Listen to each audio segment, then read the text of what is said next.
She walked into her boss's office to quit, terrified he'd fire her for being pregnant. What she didn't expect was for the ruthless billionaire to break down crying and reveal the devastating secret he'd hidden for 15 years. Hit subscribe and stay till the end. This story will leave you in tears. The day Olivia walked into Nathan Chen's office to resign, she never imagined she'd leave with her entire world shattered and rebuilt in the span of 20 minutes. She stood outside the mahogany door, one hand pressed against her swollen belly, the other clutching the resignation letter she'd rewritten 7 times. 6 months pregnant, unmarried, and about to lose the best job she'd ever had. The arithmetic of her life had never looked bleaker. Nathan Chen was a legend in the tech industry. At 38, he'd built Chen Innovations from a garage startup to a billion-dollar empire. Forbes called him ruthless. Fortune called him visionary. Olivia had worked as his executive assistant for 3 years and called him the most demanding boss she'd ever met. He expected perfection, tolerated no excuses, and had fired his last assistant for being 10 minutes late to a meeting, which was why she knew she had to quit before he found out about the baby. She knocked, her knuckles barely making a sound against the heavy wood. "Come in." His voice was clipped, distracted. Nathan sat behind his glass desk, his dark hair slightly disheveled, his tailored suit jacket draped over his chair. He didn't look up from his laptop, his fingers flying across the keyboard. 3 monitors displayed lines of code, financial projections, and what looked like architectural blueprints. "Mr. Chen, I need to speak with you." Her voice came out steadier than she felt. "Make it quick. I have a call with Tokyo in 5 minutes." Still, he didn't look up. Olivia stepped forward, placed the envelope on his desk. Her hand trembled slightly and she pulled it back quickly, hoping he hadn't noticed. He glanced at the envelope, then finally at her. His eyes, dark and sharp, took in everything in a single sweep. They always did. It was unnerving the way he seemed to see through people, past their words to the truth beneath. "What's this?" "My resignation, effective immediately. I'm prepared to forfeit my 2 weeks' notice. I'll help train my replacement remotely if needed, but I can't—" Her voice cracked.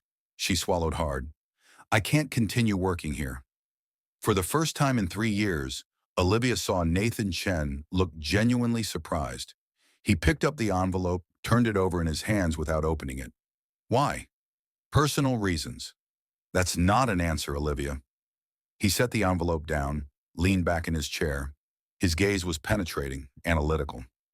"In 3 years, you've never been late, never missed a deadline, never made an excuse.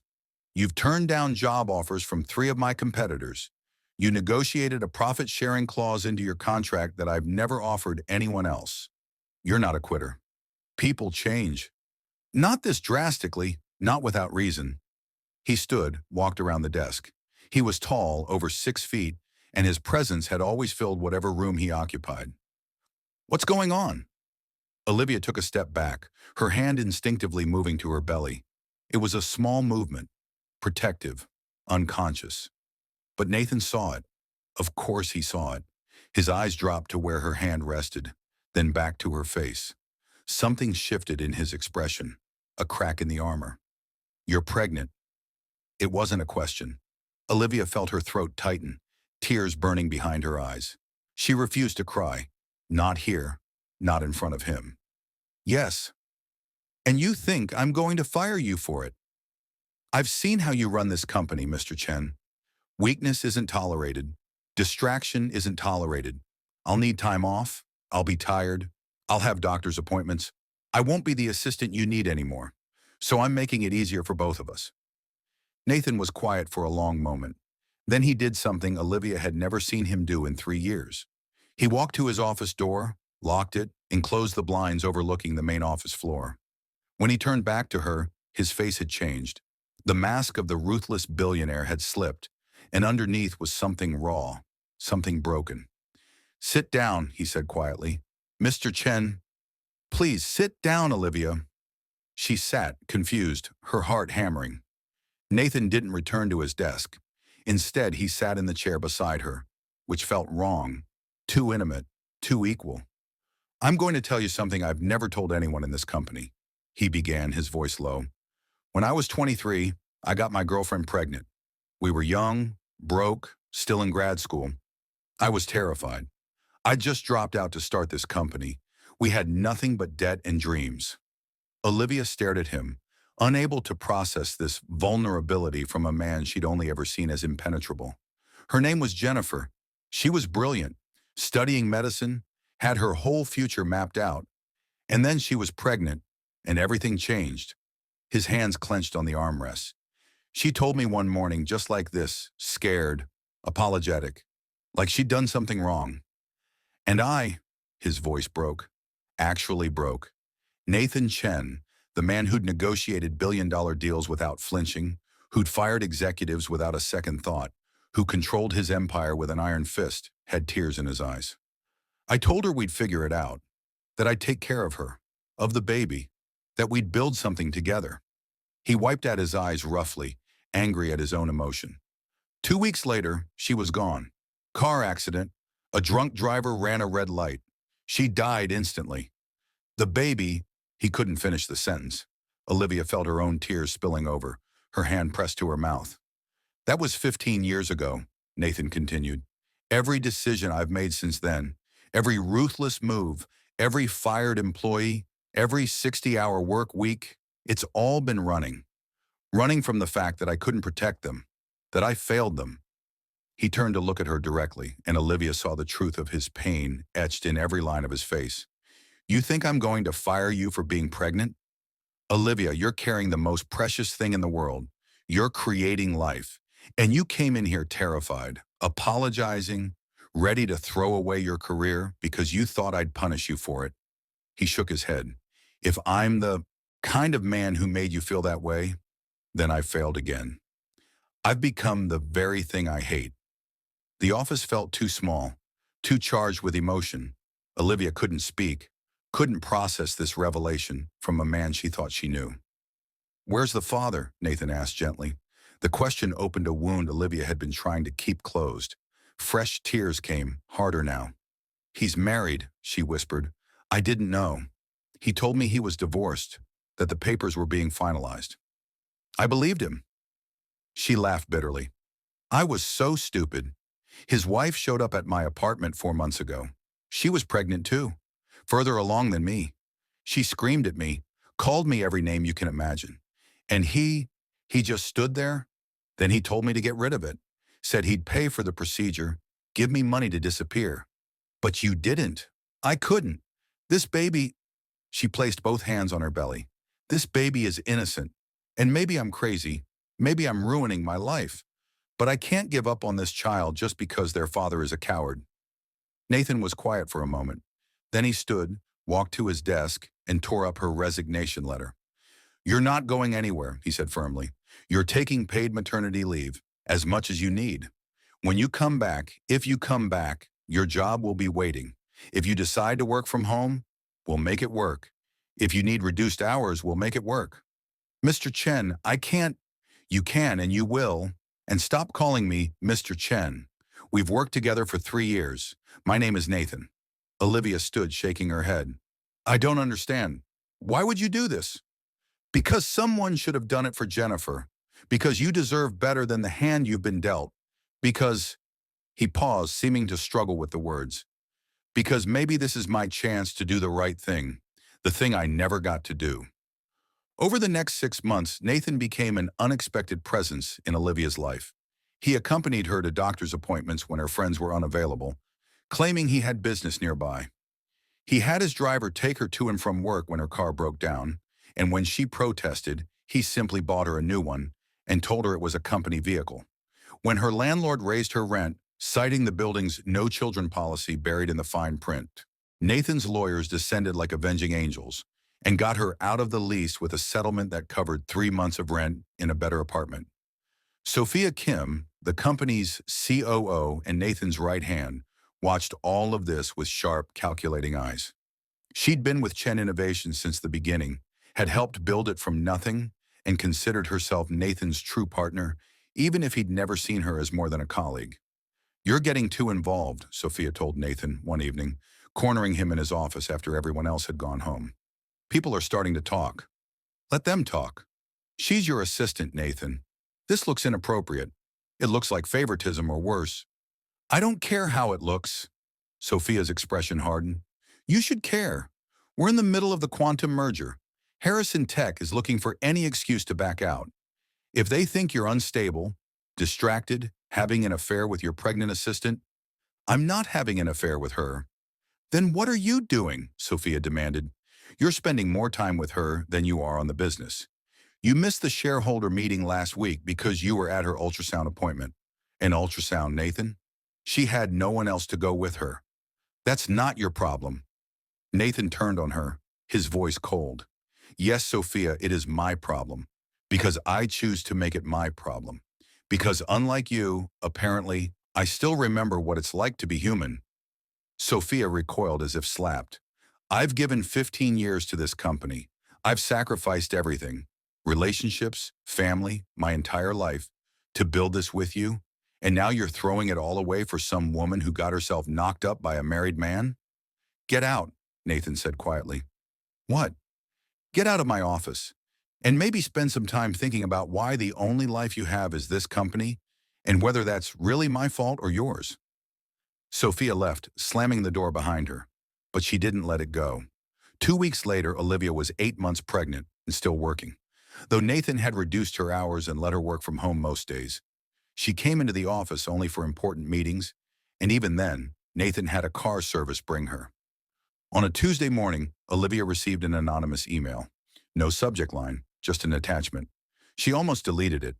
Would have if something hadn't made her curious. She opened it. It was a contract, a surrogacy contract, dated 5 months ago, between Nathan Chen and a woman named Diane Foster.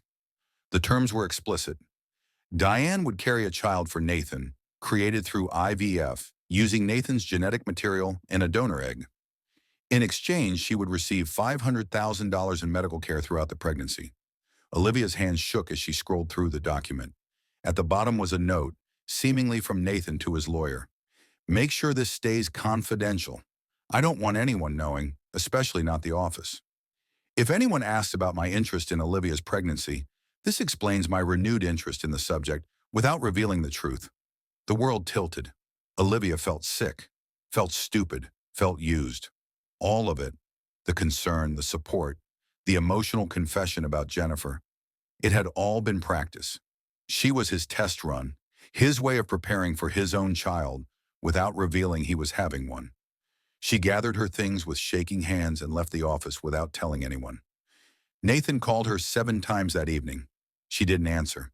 He showed up at her apartment at 9 p.m., pounding on the door. Olivia, please, let me explain.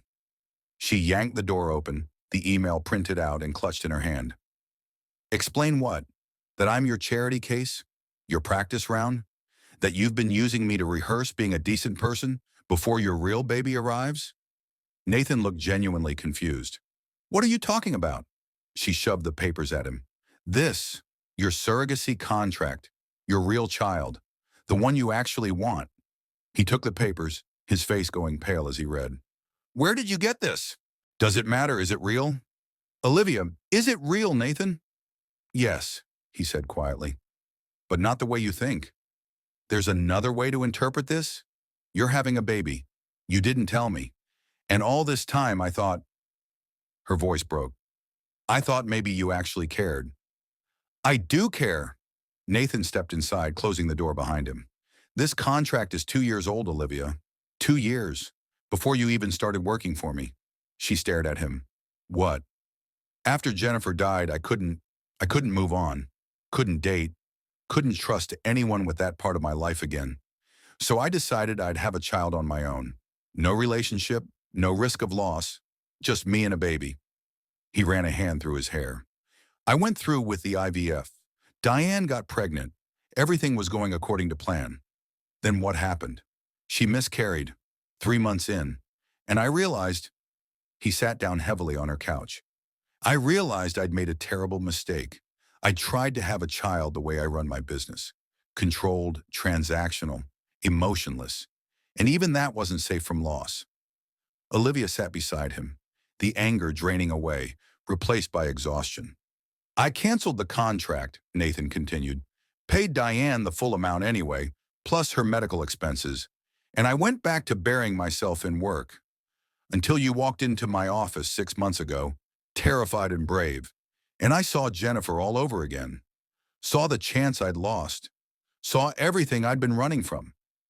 Why didn't you tell me? Because it didn't matter. That part of my life was over, and I didn't want you to think. He looked at her directly. I didn't want you to think any of this was about me trying to live vicariously through you. This is about you, Olivia. About making sure you have what Jennifer never got. What I never got. Someone sent me this, Olivia said slowly. Someone wanted me to think the worst of you. Nathan's expression darkened. Who has access to sealed contracts from 2 years ago? Who's been asking questions about my relationship with you? They said the name at the same time. Sophia. The next morning, Nathan called an emergency executive meeting. Olivia insisted on coming, despite being a day away from her due date. Sophia sat at the conference table, confident, collected. She didn't know what was coming. This company was built on trust, Nathan began, on loyalty, on the belief that we're all working towards something bigger than ourselves. I couldn't agree more, Sophia said smoothly. Nathan placed the email printout on the table. Then perhaps you can explain why you hacked into my personal legal files, stole a confidential contract, and used it to try to destroy an employee's reputation and mental health while she's 8 months pregnant? Sophia's confidence flickered. I don't know what you're talking about. The email was sent from a burner account, Olivia said quietly, but it was sent during office hours, from inside this building. IT traced it to a computer in the executive wing. Your computer, specifically. Anyone could have used my computer with your biometric login? Nathan's voice was ice. Try again. Sophia stood abruptly. You want to know why I did it? Because she's destroying you. The Nathan Chen I knew would never have missed meetings, would never have put an employee's personal drama ahead of the company. You're weak now, distracted, and it's her fault. No, Nathan said quietly. It's my fault. I created a culture where humanity was seen as weakness, where caring about someone was considered a liability. I built this company on the ashes of my grief, and I made everyone around me pay for my pain. He looked at Sophia with something like pity, including you, especially you. I loved you, Sophia said, her voice breaking. For 15 years I loved you. I was there, always there, and you never saw me. I know, Nathan said gently, and I'm sorry.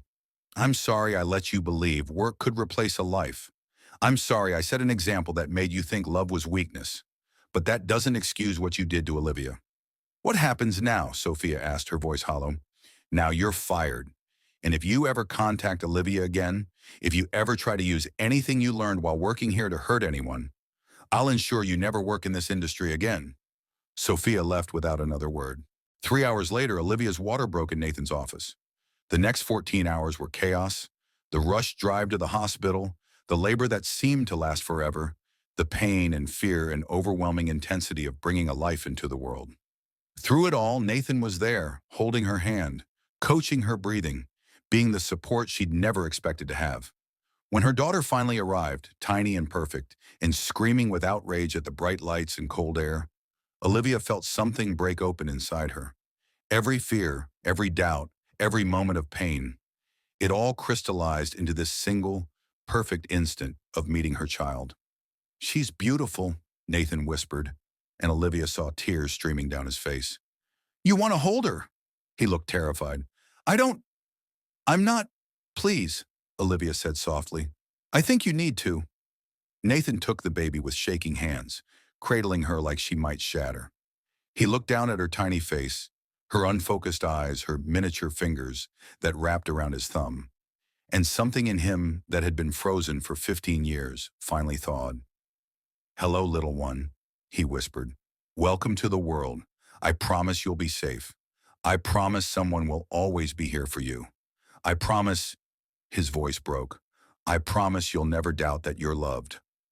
Olivia watched him, this powerful man brought to his knees by an 8-pound infant, and understood that healing wasn't linear, that sometimes it came in unexpected packages from unexpected places, that sometimes the people we thought we knew were carrying wounds we couldn't see until they finally let us close enough to witness them.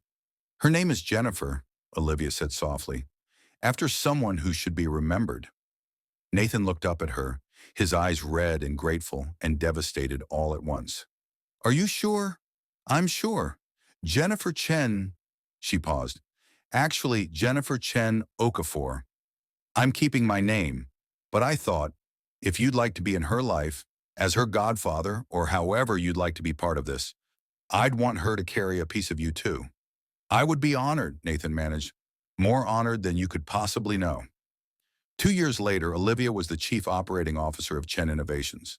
Sophia's position, but earned through skill and vision, not just proximity. She worked 4 days a week, brought Jennifer to the office frequently, and had revolutionized the company's parental leave policies, making them the most generous in the tech industry. Nathan was still the CEO, still demanding and driven, but something fundamental had shifted. He smiled more. He left the office at reasonable hours. He attended Jennifer's daycare performances and refused to miss them, even for board meetings. And on the anniversary of his first Jennifer's death, he visited her grave with both Olivia's, the woman who'd given him a second chance at being human, and the little girl who'd taught him it was never too late to heal. I hope I'm making you proud, he told the headstone. I hope wherever you are, you can see that something good came from all this pain. That your name lives on in a little girl who's loved and safe and will never doubt her worth. Olivia stood beside him, Jennifer on her hip, and placed her free hand in his. She'd be proud, Olivia said softly. I know she would be. They stood there together as the sun set, a found family born from loss and second chances. Proof that sometimes the most broken people can put each other back together if they're brave enough to be vulnerable, honest enough to share their pain, and willing enough to believe that love, in whatever form it takes, is always worth the risk. Adi